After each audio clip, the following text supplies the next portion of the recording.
Susanna, have you ever been in a masjid? And if so, what did you think? I haven't actually. When I started getting into studying Islam, it was like shortly before the pandemic started, so I didn't have the chance.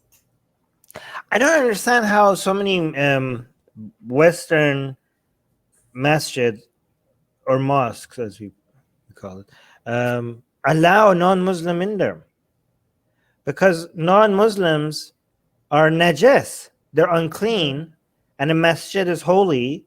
So a najis person, which is like dirty, I almost said sexually, spiritually, you're spiritually dirty. So you're touching the mosque, which is making it like it should be washed. Like, what, as you stepping on the mosque, there should be people like washing the mosque from cleaning it from your unholiness. Like, I don't it was weird for me that like so many mosques, based on my upbringing and my teachings, non-Muslims are najis and they shouldn't be able to touch holy things. But go on.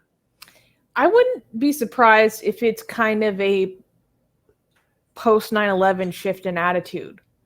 Like in my lifetime, because I was like it was before I was even in kindergarten when 9/11 happened. Like, I grew up in an environment of 10 years throughout my elementary school of trying to like de-scarify like Muslims, because culturally America, had like too much of a backlash of demonizing Muslims. And then there was the reverse action, which was like, we need no, I have been inside a masjid when I was in middle school. Mosque. People don't know what you mean when you say masjid. I have been to a mosque, but we didn't go inside because we were an all-girls school, an all-girls Catholic school. We were going to different houses of faith to do field trips. But we were only in the lobby. We never got to see inside anything. We just had a presentation in the lobby, sitting on the floor. Interesting. So, you know what? What I was going to say is, I bet that they're open to outsiders, so to speak, as kind of a way to like destigmatize things, to try to be more welcoming. We're not scary. We're welcoming. Like, I wouldn't be surprised if it's that kind of an attitude shift. But what's funny is a lot of the mosques in my area are pretty woke. So I want to go in there and see what they would say. Hey guys, if you're a fan of blasphemy and sexy Kali, like me, then that means that you probably want more blasphemous art. Well, I have good news for you. If you subscribe to our newsletter, link in the description below, then you get a free booklet of some of the tastiest blasphemous art available today. So, if you want some of this delicious blasphemy, and we're so generous that we update it for you guys weekly for free, all you have to do is sign up for our newsletter below. You can also go to blasphemousart.com/ebook. That's blasphemousart.com/ebook. Sign up with your email, and you get free gifts of this tasty blasphemy. What could be better? So make sure you sign up. Link below. These new mosques are not like the old mosques. But yeah, I actually remember when I was after 9/11, when I was in Iran, the first time I saw a non-Muslim inside a mosque was when I watched Bush on TV when I was in Iran, coming to a mosque saying that Islam is like George Bush Jr. saying that Islam is like a religion of peace and blah, blah, blah. He came to a mosque and said that. And I was looking at that as a kid, as a teenager. I was looking at it like, how did they let him inside a mosque? Like, I was like, are they gonna wash every place that he steps? Like that was my first exposure to seeing a non-Muslim inside a mosque. Yeah. But anyways. Then so what do you think about my theory that it's as a way to try to open things up more, to destigmatize, to be seen as more welcoming?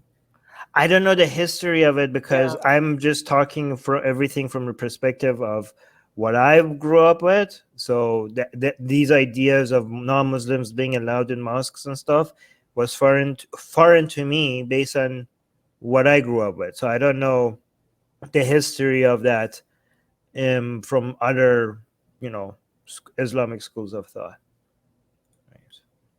But it also kind of doesn't seem like a very good strategy, because like, how do you get someone to get into the community as a convert if you're not even allowed to enter and participate until you're already like settled in and decided?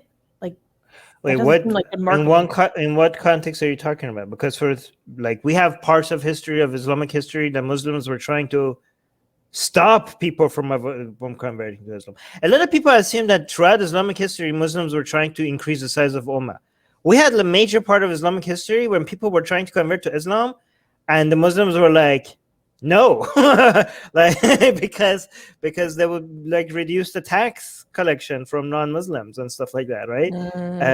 It was like some people were like, why is it so easy for people to become Muslims? Like there needs to be higher barriers. Like there were like there's so many examples of so many things. We don't want to do a history class right now. No, but I Anyways, just meant like in the recent context, like more contemporary. okay, but what country? Like what school of thought? Where are we talking about, right? Okay, Like geez. yeah. Hey guys, YouTube has fully demonetized our channel for supposedly hateful and harmful conduct, without telling us what we did wrong. If we get to 1,000 patrons, we will be able to keep paying all our team, our editors, our artists without ever having to worry about monetization again, which would be amazing. Yay! So please support Atheist Republic on Patreon. Link in the description below.